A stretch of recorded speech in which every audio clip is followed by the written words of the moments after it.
do have here a lady in the another lady, ladies and gentlemen, in the white positive sphere sent to me this from the United States National Library of Medicine, National Institute of Health. And of course, they're probably wrong too if CNN says they are. But this, of course, is an official organ. And it says here, oxytocin enforced norm compliance reduces, and then this anti-white slur, xenophobic, outgroup rejection. So heretical to anti-whiteism, outgroup rejection. This is a drug that the anti-whites are working on.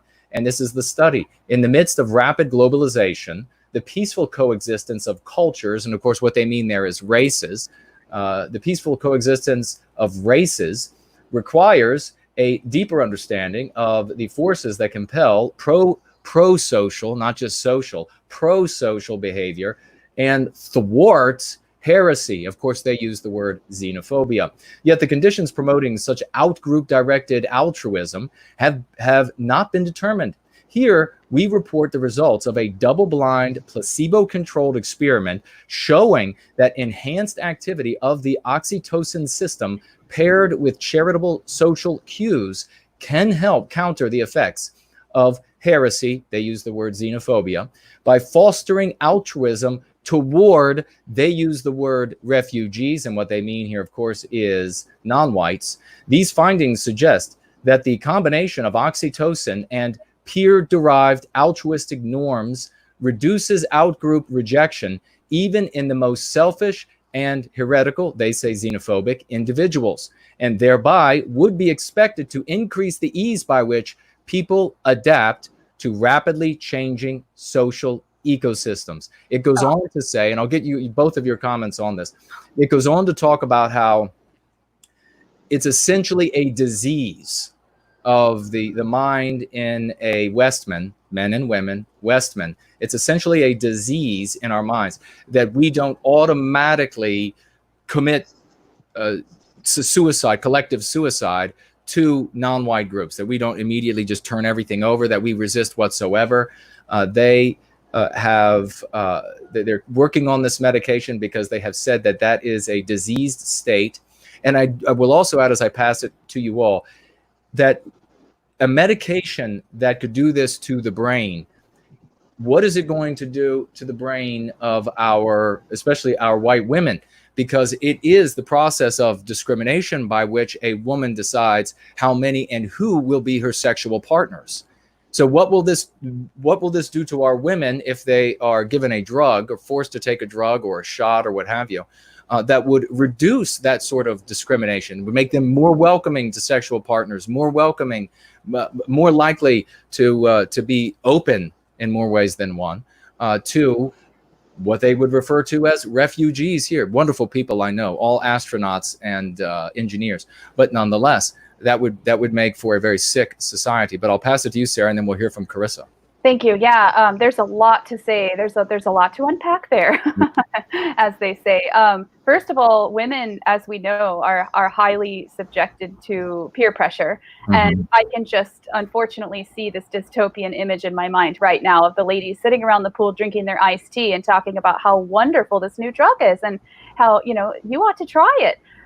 But my first initial reaction is just absolute disgust at the fact that, and how subversive it is to take oxytocin, which is a naturally produced hormone in women's bodies that has been shown to help women get through childbirth and to create those feelings of, and to help women forget the pain. That's one of the most interesting things about naturally occurring oxytocin in women's bodies, is that especially the jolt that the female body gets after she gives birth, it especially affects her memory of the difficulty and pain of childbirth. And it's why women keep having more children, essentially. It's not the only reason why, but if that makes sense. So so how evil is that to take that naturally occurring thing in women when it comes to childbirth and to subvert that and make a pill? And then I guess my last and biggest thing I would like to say is that,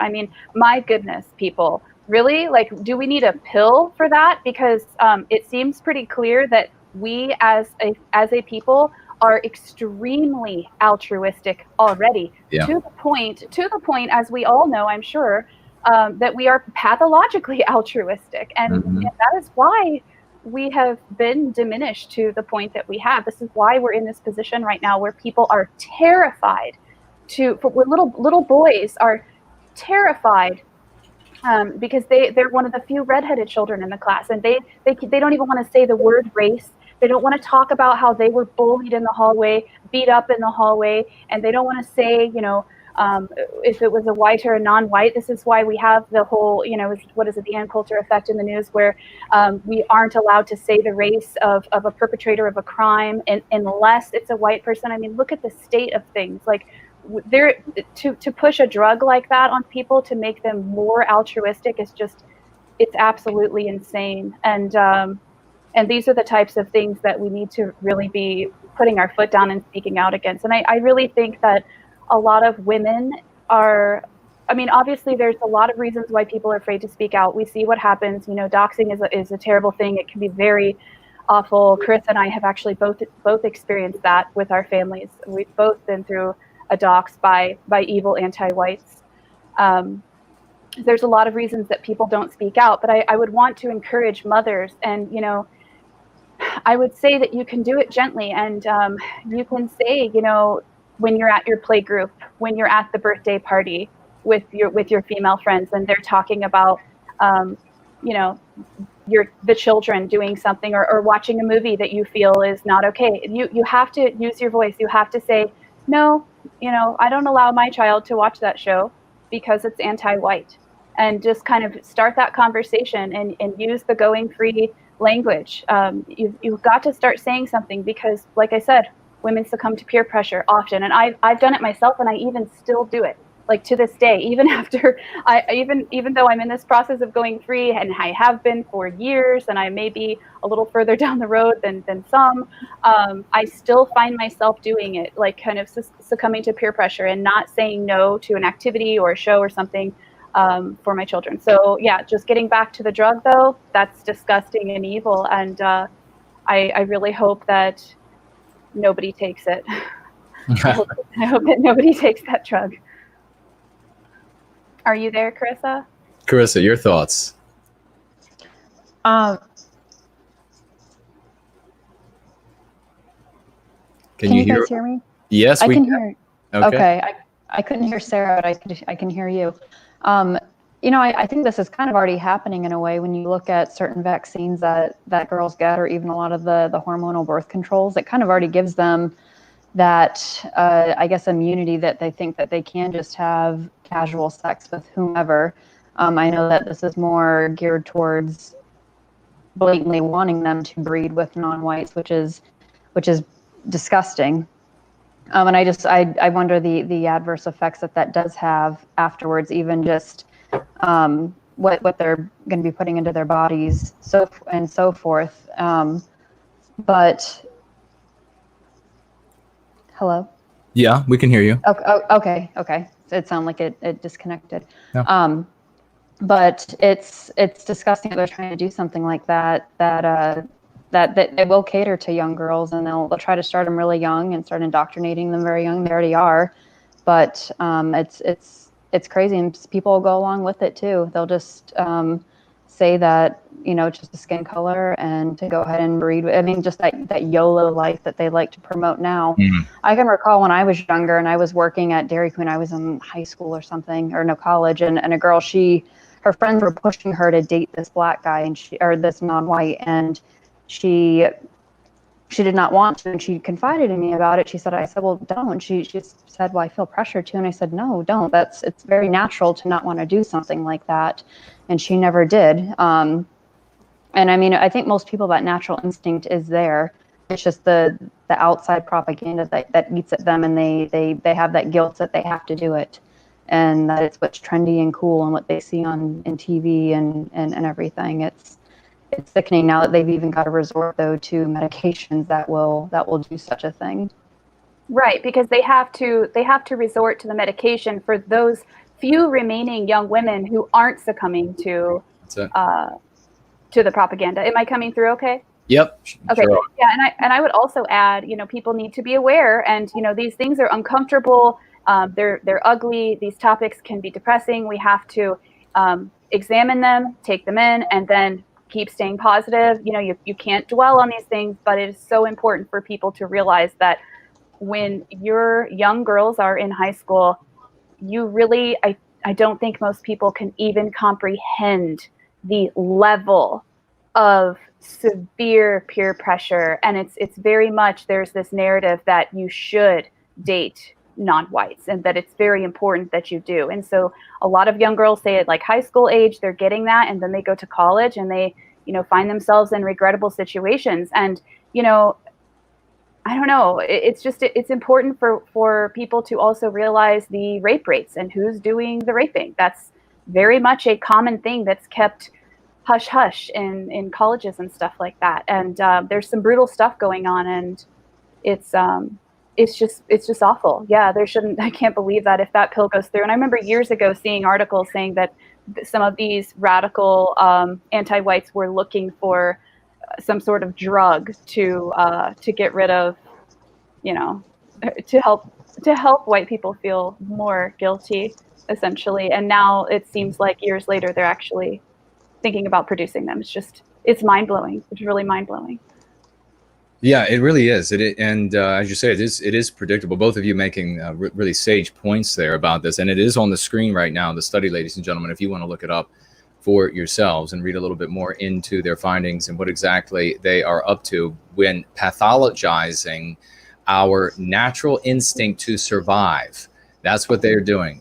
They are pathologizing the natural instinct to survive, and we cannot allow them to get away essentially with this without us using it for our benefit to wake up our brothers and sisters. Let them know that the anti-whites are working diligently to develop a drug, and I wouldn't be surprised if in the future they come up with some sort of inoculation that they want to give the preteens or the teens, where it says it's normal part of the schedule for inoculations or something, and then they're going to mix something like this into the inoculation. Not saying it's happening, certainly not here. You have to ask the great folks over at CNN, but it wouldn't be, I wouldn't be surprised. I do want to point out as well that when it comes to, don't let the anti-whites run away with the definition.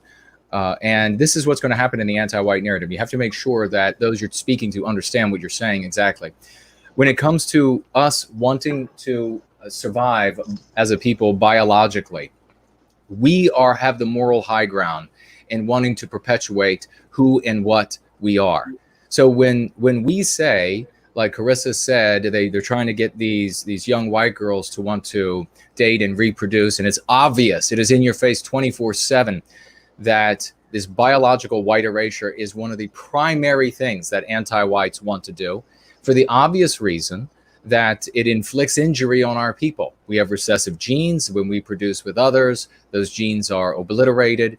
It makes it very difficult for the offspring to regain a sort of enough white in the system. It was many generations of more contributions of white people before they can finally begin to approximate what the contributing parent, white parent, had originally.